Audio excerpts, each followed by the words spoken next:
Hello class, this is week 4's audio lesson.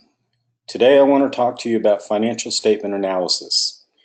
One of the things you're going to have to do for assignment 4 is to analyze your Gemstar production company's financial statements. And you have several tools that you can use. So let's go ahead and get started. There's 3 tools basically. One is ratio analysis, the second is vertical analysis, and the third is horizontal analysis. So on ratios, you have several things that you can do. The very first one is called return on assets. And what this ratio calculates is the effectiveness of how you use the assets that your company has. And the way you calculate it is you take net income divided by total assets. And the percentage you get, the higher the percentage, the more effectively you're using your assets. Now, like all these ratios, the only way they're going to work for any meaningful analysis is being able to compare them to other companies in the same industry, or comparing them to your own company month over month or year over year. So the very first one, return on assets, if you include that in your assignment 4, that would be great. Again, the formula is net income divided by total assets. The second one, return on equity. This ratio measures how much the investment in the company is doing. And the calculation is very simple. It's net income divided by total equity. The higher the percentage you get, the better off you are. And again, you have to compare it to other companies. Otherwise, it just simply is a calculation and it doesn't really mean anything. The third one is debt to assets. Now, most companies have debt, and debt is not necessarily a bad thing unless you have too much. So debt to assets measures what percentage of your assets you would have to use in order to pay off your debt. The calculation is total liabilities divided by total assets. The higher the percentage, then the more of your assets you'd have to use to pay off your debt. Somewhere between 0 and 100% is going to be the optimal number for your company. In the case of Gemstar, you have a $40,000 loan, which is substantial, but you also have $66,000 worth of assets. So your calculation will come out to be somewhere around 66, 67%. Now that is high, but understand you just took the loan out and your startup company. Now there's other assets you can, or other ratios you can use as well. For instance, working capital. Working capital is current assets minus current liabilities. What this is telling you is that when you pay off your short-term debt, this is what you have left to do with as you see fit. So the higher your working capital, the better off you are. One source that you can go to get all the formulas and to understand what the ratios are is Investopedia.com. It's a great website. You can type in on the search bar the name of the ratio you wish to calculate, and it's going to take you to it. It's going to show you the formula. It's going to show you what it means. And all this would be a great addition to your presentation. Okay, what you see on the screen right now is one company's financial statement for 2 years. And if you look, you have in the first column the year 2008, the second column 2007, and then the last 2 columns are percentages. What this represents is an example of vertical analysis. In vertical analysis, what you're doing is setting your sales at 100%, which you see here, and everything below that is a percent of sales. So for instance, $225,000 as a percent of 2,970,200 is 7.6%, and so forth down the page. So one advantage to this is that you're able to highlight changes that are significant from one year to the next. So in the case of our example here, we can see that merchandise inventory January the 1st in the oldest year was 7.9%. In the most recent year, 7.6%. So it's relatively close. Your purchases are right on, 57.5%. Your freight, which is the cost of getting your product to your warehouse, is 1% versus 0.7, so that's pretty close as well. Where the big difference is on your merchandise inventory at the end of the year. You have 6.9% in the most recent year, 8.3% in the year previous. So there's been a substantial change between the two. And you can see that reflected here under cost of goods sold. The most recent year, your product has cost you more than the year before, 59.1% versus 57.8%. In your operating expenses, if you look, you have selling expenses, 17.7% versus 18.2%. That's pretty close. Your general and administrative expenses, which are things like rent, payroll, utilities, and all that good stuff, is 20.3% versus 22%.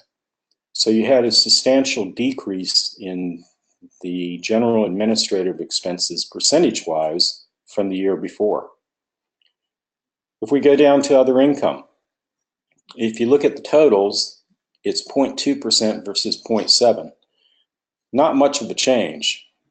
Although if you look at the dollar amount, you'll see that there's a substantial change between the 2 years. Other expenses, okay, we have 0.4% versus 0.4%. No change relative to sales. And if we go on down to net income after taxes, we have 1.9% versus 1.5%. So what this is telling us is that even though we had an increase in our cost of our product, we saved some money with our general and administrative expenses, and our net income actually came in a little bit higher than what it was the year before percentage-wise. That's a good thing. Your final way of looking at your financial statements, which unfortunately you're not going to be able to do with Gemstar because you only have 1 year or 1 month. In this example, we have ExxonMobil Corporation. We have 3 years being presented. These figures are in millions of dollars. So if you go to the total revenue line, in 2004, total revenue was almost $300 billion. In 2005, it went up to $370 billion. And in 2006, $377 billion. The percentage that you see here represents the percentage increase between 2004 and 2005. So our revenue has grown 24.4%, which is phenomenal. The percentage you see in the last column here is showing you the change over the 3 years. So from 2004 to 2006, revenue has grown 26.7%. That means between 2005 and 2006, our revenue has grown 2.3%. So we're confronted with a big increase from 2004 to 2005 at 24%, yet only about a 3% increase in the next year. Now, if you're analyzing a company's financial statements, then this should be a point that you want to check into. Why would you have a 24% increase in revenue in 1 year and only a 3% increase in the subsequent year? Well, as it turns out, Exxon Corporation and Mobil Corporation in 2004 were separate companies. However, in 2005, they merged together. That is why you have such a large increase in sales. Same thing down here with the expenses. Between 2004 and 2005, you had an increase of 21.2%. Between 2005 and 2006, your expenses actually decreased about 1%. Okay, so overall, you have an increase in sales over the 3-year period of 26.7%. You have a decrease in sales, or you have an increase in expenses of 20.8%. Net income, phenomenal growth. You have net income growing over the 3-year period almost 56%. Now that's outstanding. One of the problems that companies run into is when they have these phenomenal growths like this, they need to make sure that the investors understand that this is not normal. If I thought that in 2006 my sales would grow another 24% and they only grew 3%, I'd be very disappointed and may opt to sell my stock. So it's very important for companies to explain why you have these variances. I worked for Scholastic Corporation for 13 years, and during my time there, we published the Harry Potter books. And our senior management was forever trying to explain to investors and bankers that it was a phenomena that was not likely to happen again. We had a huge increase in book sales because of Harry Potter, yet that was only one title, and that did not reflect the normal course of the business. The company was very profitable, but the expected growth in sales needed to be managed. Same thing with expenses. So as you go through the process of examining financial statements, you need to be aware that you're going to have some oddball things that crop up, and you need to address those. For assignment 4, you're being asked to examine the financial statements of Gemstar. And one of the things you're being asked to do is to, from assignment 3, where you created the budget, you need to explain the variances to the budget. So for instance, your actual revenue for the company in the month of April was $11,400. The budget, let's say, was $12,000. So you came up short by $600. So you need to provide an explanation for that. One explanation might be that the last event of the month, one of the days of the event got rained out. Therefore, the expected sales did not come in. So as you're completing that assignment, you'll need to present the explanations for the budget variances. You also have internal controls that you came up with for week 3. You'll need to pick 5 of the 10 you came up with, and you're going to need to explain what they are, what they're supposed to do, and how you as the owner of the business would know they're being done. All right, so that's just a helpful hint for this week. Hopefully it will benefit you. As usual, if you have any questions whatsoever, please feel free to contact me. I'll be more than happy to help you.